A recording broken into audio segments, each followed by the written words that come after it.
이 시간 함께 나누실 말씀 신약성경 로마서 6장 13절 한 절 말씀입니다.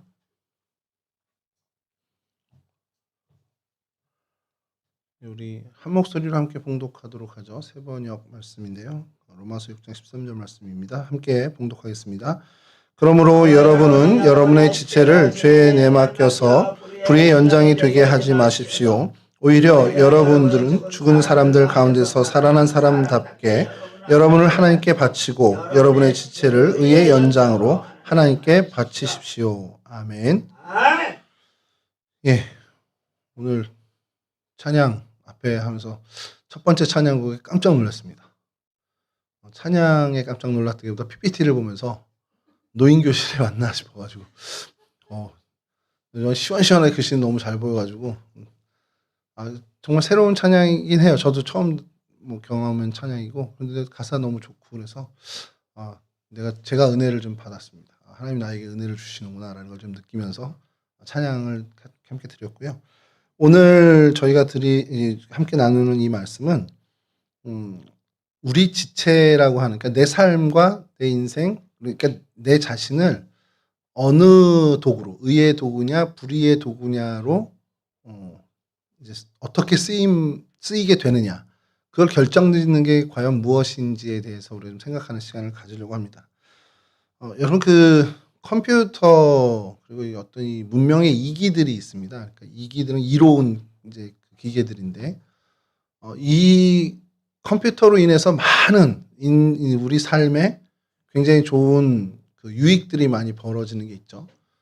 사실 요즘 드라마들을 보면 이제 과거 제가 한 중학생 요때쯤의 시절을 다루는 드라마들이 좀 제법 많이 나왔습니다. 100번의 추억이라는 이제 드라마도 여러분들 버스 안내양을 경험해 보진 못했을 거예요. 여기 계신 분들, 우리 최 권사님도 버스 안내양은 보신 적 있나요?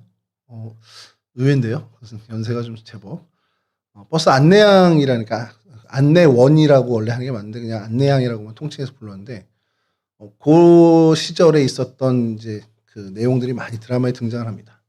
그러면서 드는 생각이 저때 참 많이 불편했었지라는 생각이 먼저 떠올라요. 제일 대표적인 게 뭐냐면 여러분들 친구들하고 약속을 잡고 누군가를 만나기로 할 때 몇 시 어디서 만나기로 일단 정하잖아요. 그러면 조금 늦을 수 있잖아요. 교통 상황이라든지. 그럼 여러분들은 되게 쉽게 바로 전화하죠. 야, 너 어디야? 왜 안 와? 그게 없던 시절에 대해서 어떻게 했을지 한번 상상해 본 적 있습니까? 제가 이제 방가희 전사님하고 토요일 2시에 우리 종로 5-2가 예를 들어서 종강역 2번 출구에서 만나자 약속을 했어요. 근데 제가 좀 10분 전에 가 있었습니다. 근데 2시가 됐는데 방가희 전사님이 안 와요. 근데 지금 1985년이야. 86년. 그럼 태어나지도 않았나? 네. 여하튼 그 시절에. 그럼 어떻게 연락을 할까요? 일단 공중전화를 찾습니다. 찾아서 방가일 전도사 집에 전화를 합니다. 그럼 누군가 받으시면 다행이고 안 받으면 할 수 없지만 받으셨는데 저 강일이 친구인데요. 혹시 오늘 강일이랑 만나기로 했는데 혹시 어떻게, 그럼 다행히 이 친구가 늦잠을 자서 집에 여지껏 있어. 그럼 이제 욕 한 바가지 해주고 야, 몇 시까지 기다릴 테니까 와 이러면 되는데 아까 출발했는데 라고 하면 그 다음에는 하염없이 제가 기다리는 것밖에 방법이 없습니다. 삐삐도 없던 시절이니까. 여러분들은 이런 상황 상상을 못 하실 것 같은데 그러던 시절을 지나면서 이제 삐삐라고 하는 호출기가 등장을 하고 그래서 호출기에다가 야, 내가 지금 가고 있는데 여기 좀 뭐가 일이 나서 좀 늦어. 그래서 공중전화에서 음성 메시지를 남겨놓으면 제가 그 삐삐를 가져서 공중전화 가서 제 음성 사서함에 들어가서 들으면서 얘가 좀 늦으니까 내가 좀 더 기다리면 되겠구나. 이렇게 되는 시절을 지나서 좀 더 이제 어떻게 보면은 편리한 세상이 온 것은 바로바로 전화가 되니까 공중전화를 기다리는 게 어려워서 시티폰이라는 게 잠깐 나왔습니다. 97년 말에. 그게 이제 지나서 97년 아예 연말에 PCS라고 해서 지금 이제 셀룰러폰이 그 전에 한국이동통신에서만 하던 거를 여러 사업권을 하면서 정말 많은 사람들이 이렇게 보급이 되면서 편리한 세상이 오고 지금은 보급률이 거의 100%가 넘었다 그래요. 전 국민보다 개통 단말기 대수가 우리 대한민국 인구보다 더 많다고 합니다. 그럼 한 사람이 2개, 3개 갖고 있는 사람들이 있다는 얘기죠. 예, 그러니까 이제 이게 18세 이상의 사람들의 인구에 대해서 그런 이제 문명의 이기들을 저희들이 누리고 사는데, 컴퓨터도 마찬가지고 뭐 이 스마트폰도 마찬가지고 굉장히 우리의 삶을 이롭게 해주는 것이 많이 있습니다. 근데 우리도 잘 알지만 반면에 이번에 캄보디아에서 굉장히 큰 사건들이 벌어졌죠. 보이스 피싱이라고 해서, 사실 저는 이 피싱이라는 단어가 이렇게 쓰이는 게 너무 마음에 안 들긴 해요. 그러니까 제가 전에도 한번 우리 설교 말씀 나누는 시간에 얘기했지만 굉장히 좋은 가치의 어떤 그 단어들이 있잖아요. 이거를 그 사단의 세력은 굉장히 오염시키길 좋아합니다. 여러분 그 일례로 그리스도인들의 가장 큰 소망이 뭐죠? 가장 큰 대망. 그리스도인이 이 땅에서 가장 마지막으로 꿈꾸는 그 소망과 대망은 예수 그리스도의 재림입니다. 근데 이것이 어느샌가 재림이라는 것을 강조하거나 재림이라는 것을 많이 언급하면 언급할수록 사람들 사이에 어떤 인식이 생겼냐면 저 교회 좀 이상한데? 저 목사님 혹시 이단 아냐? 이런 분위기를 만들었습니다. 실제 그런 건 아니지만 그렇게 만들었고, 또 시간이 지나면서 여러분 무지개라는 게요, 하나님이 노아 시절에 인류를 심판하시고 다시는 내가 인류를 이렇게 물로 심판하지 않겠다 약속을 하세요. 그리고 그 약속의 증표로 뭘 보여주십니까? 무지개를 보여주세요. 이게 기독교 가치나 기독교 역사에 굉장히 중요하고 정말 하나님의 약속의 상징이 되는 아이콘인데, 지금은 무지개가 비록 7색깔이 아닌 6색깔의 무지개지만 그 무지개를 제가 어디 뭐 스티커를 붙였다, 어디에 내가 뭐 키링으로 달고 다녔다 그러면 저는 대번의 의심을 받죠. 그런 분위기로, 예, 그렇게 바뀌는 분위기로 만들었습니다. 그러니까 이렇게 어떻게 보면 기독교 가치에 굉장히 중요한 것들을 어둠의 세력은 굉장히 오염시키려고 하는 것들이 있어요. 그런 것들이 있습니다. 이제 그런 차원에서도 우리가 보면서, 우리가 이 세상을 살아갈 때, 참, 어떻게 보면 우리가 가져야 할 굉장히 중요한 기독교 가치라든지 이런 것들에 대해서 우리가 좀 해야 된다는 겁니다. 이 피싱이라는 것이 왜 제가 이러냐면, 예수님이 제자들을 부르시면서 소명을 주십니다. 너 이리 와. 앞으로 네가 이제 어부들을 부르실 때죠. 너 지금까지는 고기를 낚았지만 앞으로 넌 사람을 낚는 어부가 되게 할 거야. 이게 굉장히 중요한 단어잖아요. 하나님 우리에게 소망을 주신. 근데 그게 영어 성경에서도 피싱이라고 나옵니다. 정말 말 그대로 낚시예요. 근데 요즘의 세대의 낚시나 피싱은 굉장히 힘든, 우리가 받아들이기 어려운 단어가 됩니다. 이번에 캄보디아에서도 벌어진 일들이 그 보이스 피싱을 위해서 많은 사람들 취업을 시켜주겠다는 것으로 꼬드겨서 데리고 가서 감금하고 거기서 이제 일을 하게 했잖아요. 문명의 이기가 전화 하나로, 또 그리고 ATM기라든지 핸드폰이라든지 뭐 폰뱅킹이나 스마트폰 뱅킹으로 돈들이 오고 갈 수 있는 아주 정말 편리한 시절을 만들다 보니 그 문명의 이기를 역으로 이용해서 범죄를, 그리고 사람들에게 피해를 주는 일들도 함께 이렇게 자라나더라는 겁니다. 그러면 이 기술, 스마트폰으로 뭐 뱅킹을 할 수 있는 스마트폰 뱅킹 기술이나 이런 어떤 문명의 이기들이 발전하는 것이 그럼 이게 나쁜 거 아니야? 이렇게 생각해서 아예 역으로 나는 스마트폰 안 써, 이런 사람들도 지금 등장을 한단 말이죠. 그런데 가만히 생각해 보면 그 자체가 문제인 건 아니잖아요. 그러니까 어떤 IT 기술이 발전을 했는데 그 기술 자체가 선하다 나쁘다 우리가 할 수 없는 것이, 이건 그냥 정말 그대로 무가치한 겁니다. 그러니까 의미 없다라는 게 아니라 이게 선도 악도 아닌 정말 중립적인 가치를 갖고 있는데, 그것을 사용하는 사람의 의중과 의도에 따라서 이게 선한 도구가 될 수도 있고 악한 도구가 될 수도 있다는 겁니다. 컴퓨터를 똑같이 최고급 사양의 컴퓨터를 나눠줬는데, 한 사람은 그것을 가지고 정말 많은 선한 일들이나 여러 사람들을 돕는 일에 썼다면 그것은 굉장히 의의 도구가 되는 것이지만, 그걸 가지고 많은 사람들에게 사기를 한다든지 피해를 주면서 자기의 이득을 취한다면 그것은 말 그대로 정말 불의의 도구가 되는 악한 도구가 된다는 겁니다. 그러니까 이것은 어떻든 무엇이 됐던 그것을 주관하고 주도하는 그 세력, 주관자, 어떤 주권을 갖고 있는 그 사람의 생각과 그 영향에 따라서 선한 도구가 될 수도 있고 악한 도구가 될 수도 있다라는 거죠. 자, 근데 이게 물건에만 해당되는 게 아니라 오늘 본문 말씀은 뭐냐면 우리 한 사람 한 사람의 인생도 그렇게 될 수 있다라는 거예요. 그러니까 제 인생이 선한 일에 쓰임 받는 정말 하나님이 기뻐 받으실 만한 인생이 될 수도 있고, 반대로 하나님이 무언가 탐탁치 않고 하나님이 정말 싫어하실 만한 그러한 악의 도구로도 쓰일 수 있는 가능성이 있는 인생이라는 겁니다. 저뿐만이 아니라 여러분 모두도 다 그 양면의 가능성을 다 갖고 있다는 겁니다. 그럼 그 이유가 뭐냐? 어디서 판가름이 되냐라는 거예요. 어디서 그럼 선한 도구가 되고 어떤 사람은 악한 도구가 되는 인생이 되냐?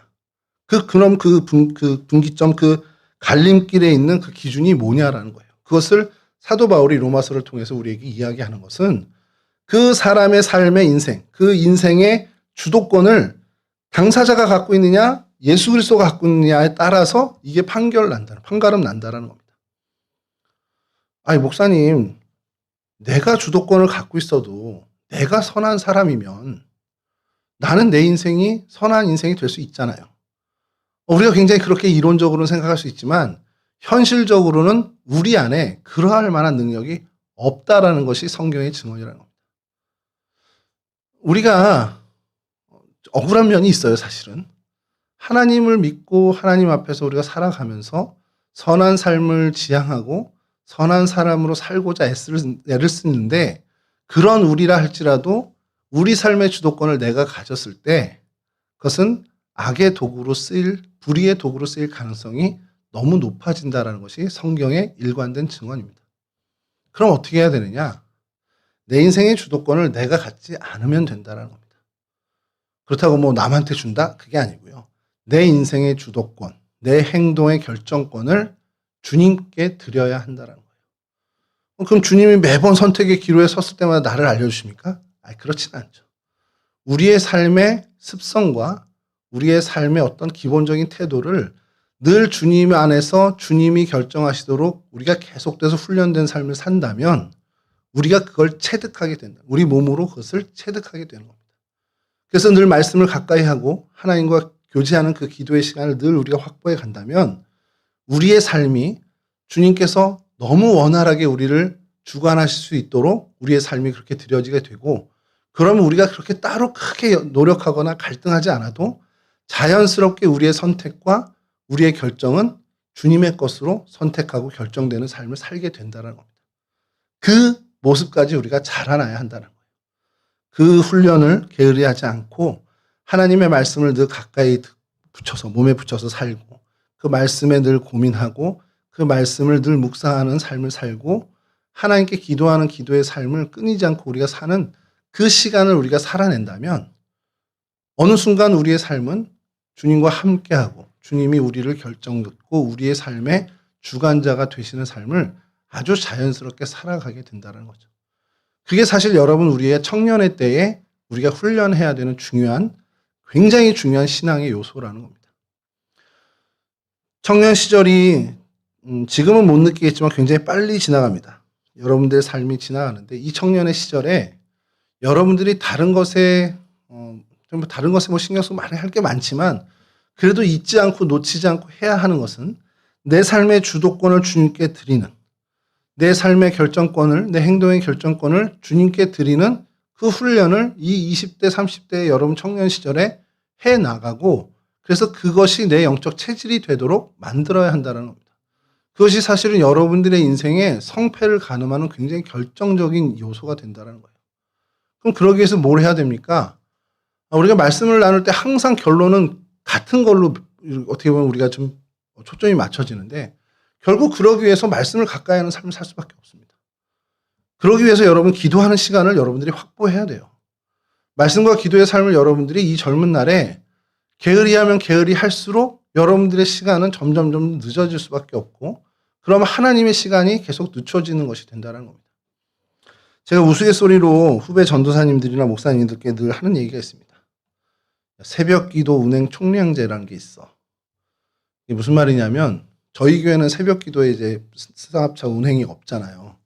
근데 좀 많은 교회들이 새벽 기도에 이렇게 승합차 운행을 합니다. 그러면 저희는 이제 5시 반인데 보통 5시에 새벽 예배를 시작하는 교회는 적어도 4시 이전에 교회에서 차가 출발을 해야 돼요. 그래서 아주 먼 거리면 더 일찍 해야 되겠지만 보통의 이제 동네를 이제 코스를 돌고 오면 거의 5시 즈음에서 도착을 합니다. 제가 전에 있던 교회가 면접을 보는데 그 담임 목사님이 저한테 아유, 가우진 목사 걱정하죠. 우리 새벽 기도 특별 새벽 기도 때만 운행해. 그러니까 괜찮은 거예요. 매일 하는 게 아니라 특별 새벽 기도에만 새벽 기도 운행하니까 그때만 차량 운행하면 돼. 그래서 부임을 했습니다. 근데 그 교회 특별 새벽 기도가 100일이에요. 근데 그걸 1년에 3번 해요. 아, 내가 사기를 당했구나. 그러니까 1년에 300일이 특별 새벽 기도고 300일이 새벽 기도 운행이 있어요. 그리고 65일만 운행이 없습니다.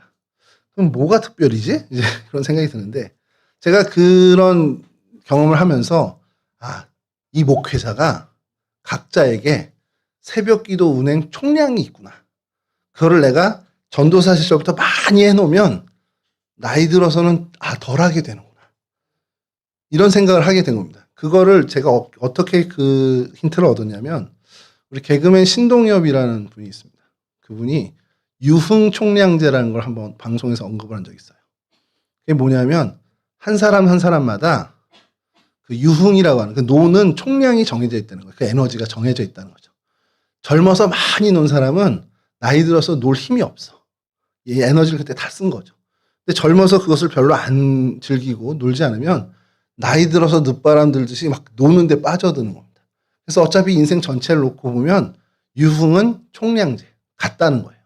근데 그거에서 힌트를 얻어서 새벽 기도 운행 총량제가 있구나.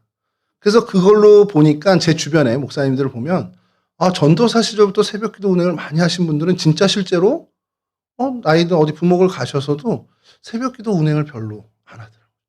제가 그래서 그때 그 이전부터 전도사 시절부터 그 교회에 있을 동안에 새벽 기도 운행을 거의 빠지지 않고 하다 보니 그 다음 사역지인 우리 동성교회를 포함해서 새벽 기도 운행이 없습니다. 그래서 확신을 나름대로 하는 거죠. 무슨 얘기냐면 하나님과 여러분들의 신앙의 관계도 마찬가지라는 거예요. 젊은 시절에 내가 하나님과의 관계에 온 힘을 쏟고 하나님과의 관계가 긴밀해지고 그래서 우리의 신앙이 하나님이 어느 정도 인정하시는 그 영적 체질을 함양하는 그 시절이 된다면 그 이후에 이 훈련의 과정은 별로 없다는 겁니다. 그냥 자연스럽게 내가 신앙생활을 해나가는 자체가 하나님이 나의 삶을 주도하시고 내 행동을 결정하시는 삶을 살더라는 거예요. 근데 이 젊은 시절에 그 훈련이 게으르는 표현까지는 아닙니다만 그 훈련이 좀 지체되고 늦어지면 그 사람의 중년과 말년까지도 그 훈련에 허덕이면서 사는 경우를 너무 많이 보게 되는 거예요. 그래서 이 젊은 시절에 여러분들이 신앙에 조금만이라도 더 관심 갖고 조금만 더 하나님과 관계를 가까이 하기 위해서 애쓰는 노력이 필요하다라는 겁니다. 사실 우리 동성교회 청년들을 보면 사실은 이런 얘기를 니네 이렇게 해야지라고 안 해도 될 정도로 잘하고 있습니다.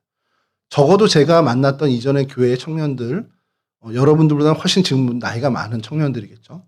그 세대부터 지금까지 봤을 때 여러분들은 잘하고 계신 건 맞아요. 진짜 잘하고 계십니다. 이거 뭐 여러분들을 위한 립 서비스가 아니라 진짜 객관적인 기준이나 제가 만났을 때도 여러분들은 교회 안에 머물며 하나님과 가까이 하기 위한 마음들은 그 전에 제가 만났던 교회의 청년들보다 훨씬 더 그 수준이 높긴 합니다. 그런데 조금 아쉬운 것들이 있다라는 거죠. 그게 이제 제가 오히려 기준이 높아져 버리니까 더 그렇게 보게 되는 거죠. 아예 그 전에 기준을 갖고 있으면 이거 얘기할 것도 없고 말씀 시간에 이거 나눌 필요도 없습니다. 오히려 더 고차원적인 걸 얘기하고 더 우리가 더 나아가는 우리 정말 선교 가자 비전 트립 가자 이런 얘기를 했겠죠.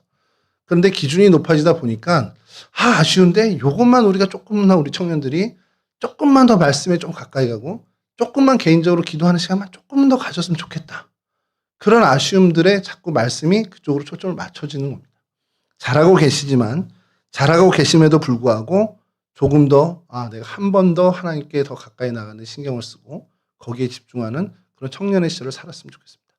그렇게 살 때 여러분 하나님이 내 삶의 주도권을 갖고 내 행동의 결정권을 갖는다. 그러면 여러분 실생활에서 여러분들에게 주는 이로움이 있습니다. 여러분들이 선택을 해서 그 길을 걸어갈 때 성공을 해요. 그 선택이 너무 좋은 선택이야. 너무 잘했어. 그럼 보통 내가 선택해서 내가 했으면 교만해질 수 있잖아요. 근데 결정권이 하나님께 있고 내 삶의 주도권이 하나님이 있을 때 선택을 해서 한 결과는 내가 교만해질 이유가 없는 겁니다. 아, 이거 하나님이 주신 거구나. 그냥 알게 돼요. 아, 내가 잘해서가 아니라 하나님이 나한테 은혜를 주셔서 내가 이 결과를 얻었구나. 이 열매를 얻었구나. 교만해질 틈이 없습니다. 그런 유익이 있고요. 또 하나는 그 선택을 해서 갔는데 내가 생각했던 기대보다 성공하지 못하고 실패했을 경우가 있잖아요. 근데 그걸 내가 내 삶의 주도권을 갖고 내 행동의 결정권을 가졌을 때 선택했는데 그 길에서 실패를 맛보면 좌절합니다. 아, 나 왜 또 이렇게 됐지? 아, 난 안 되나? 그런데 내 삶의 주도권을 하나님이 갖고 계시고 내 행동의 결정권을 주님이 갖고 계실 때 선택을 했으면 그 결과가 내가 생각하는 그 성공의 모습이 아니라 할지라도 우리는 낙심하지 않습니다. 아, 이 결과를 통해서 하나님이 뭔가 또 다른 걸 하시겠구나. 하나님이 이 결과를 통해서 내가 생각하지 못한 어떤 하나님의 선한 이 결과를 내게 주시겠구나. 그런 낙심하지 않고 좌절하지 않는 그런 삶을 살게 된다는 겁니다. 그런 유익이 실제 여러분들의 삶 속에 벌어지게 된다는 거죠. 교재에 나온 얘기 중에 하나는 뭐냐면 어릴 때부터 부모님이 일찍 돌아가셔서 고모님 밑에서 자라난 한 청년 얘기를 하는데 고맙죠. 나를 걷어주고 이렇게 키워준 것만 해도 얼마나 고맙습니까? 근데 우리 일상이 그렇잖아요. 살아가다 티격태격하게 되고 부딪히게 됩니다. 고모와 계속 갈등을 겪게 되고 청년이 돼서는 그 갈등이 좀 심해지는 겁니다. 고모도 기대치가 생기겠죠. 근데 자기가 알아요. 머리로는 압니다. 아, 이 고모가 나를 위해서 내 아버지 어머니 돌아가서 나를 키우느라고 결혼도 안 하고 나를 계속해서 이렇게 고모가 길러줬는데 그 은혜 감사한 거죠. 근데 그런 은혜를 감사하면서도 자꾸 이제 그 실생활에 불편한 것들이 부딪히는 거예요. 고모의 그 잔소리도 싫은 거고.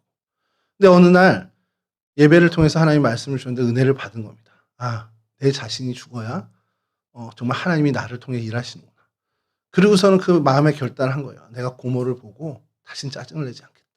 고모를 보면서 내가 다시는 나의 어떤 내 이기심을, 내 자아를 드러내지 않겠다고 결단을 하고 집에 돌아간 겁니다.